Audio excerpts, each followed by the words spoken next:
আমি একটু ভিন্নভাবে ভাবতে চাই। একটা হচ্ছে ধরেন এই মেয়েদেরকে সচেতন করলাম, মেয়েদেরকে বুঝালাম, মেয়েদেরকে ট্রেনিং দিলাম। আমি মনে করি যে এখন এটা রিভার্স হওয়া উচিত। কারণ আমরা দেখছি যে ঘটনাগুলো ঘটাচ্ছে ছেলেরা। তো ছেলেরা আসলে ধরেন এই ঘটনাগুলোর ক্ষেত্রে এই দুটো ছেলেই মেডিকেলের স্টুডেন্ট, আমি যেটা বলছিলাম, তাদের বাবা ফ্যামিলি, তারা দেখেন খুব অদ্ভুত যে এই ছেলেগুলোর কোনো সোশ্যাল মিডিয়ার অ্যাকাউন্টে ছবি নাই, তারা সোশ্যাল মিডিয়া অ্যাকাউন্ট ব্যবহার করে না, খুবই অদ্ভুত, মানে সন্দেহজনক। তারপরে তাদের প্রচুর নাম্বার তারা চেঞ্জ করে ফ্রিকোয়েন্টলি, কেন?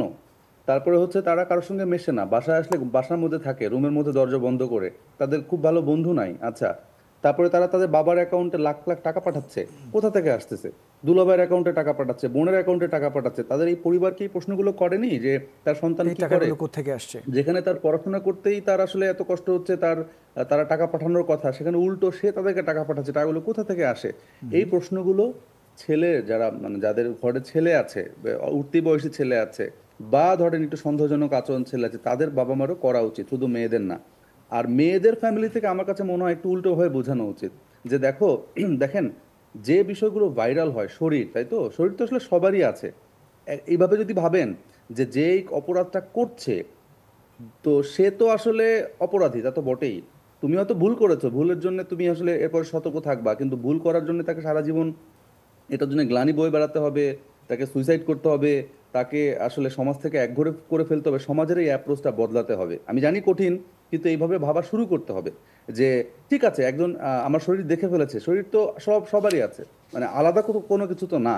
এইভাবে আসলে জিনিসটাকে ওদেরকে সাইকোলজিক্যালি আসলে তৈরি করতে হবে যে যাতে করে তুমি এটা যদি হয়েও যায়, দুর্ঘটনা ঘটেও যায়, যাতে করে তুমি আসলে এইভাবে এটাকে খুব নেগেটিভলি চিন্তা না করো যে নিজেকে ধ্বংস করে দিতে হবে। আর সংবাদ মাধ্যমের কথা বললেন, দেখুন আমাদের সবচেয়ে বড় একটা চ্যালেঞ্জ হচ্ছে এইগুলোতে ভিকটিম খুঁজে পাওয়া যায় না। এবং ভিকটিমরা আসতে চায় না নানান কারণে, কারণ হচ্ছে যে তারা এই মিডিয়াতে আসলে তাদের নাম, তাদের কণ্ঠ, তাদের জি। পরিচয় প্রকাশ পেয়ে যাবে কিনা, উল্টো আর একটা হয়রানির শিকার হবে কিনা, সেটা একটা ব্যাপার। এবং এই ঘটনায় যে তারা মামলা করবে, আপনি জানেন, অবাক হবেন যে আমি বেশ কিছু মামলার মানে ঘটনার সঙ্গে জড়িত, কারণ ভিকটিমকে উদ্ধার করার পরে মামলা করা নর্মাল প্রসিডিউর। তো আমি হয়তো প্রক্রিয়ার সঙ্গে জড়িত ছিলাম, মামলা করে করে দিয়েছি, হেল্প করেছি। 4 বছর, 3.5 বছর, 5 বছর, 6 বছর ধরে মামলার চার্জ সুরাহা গঠন হয় না। হয় না। একটা মেয়ে এই এতদিন কোর্টে যাবে, বারবার ঘুরবে, উকিলের পিছনে অর্থ ব্যয় করবে, হয়তো কোনো কোনো মেয়ে তার পরিবারকে জানায়নি, গোপনে ফাইট করছে।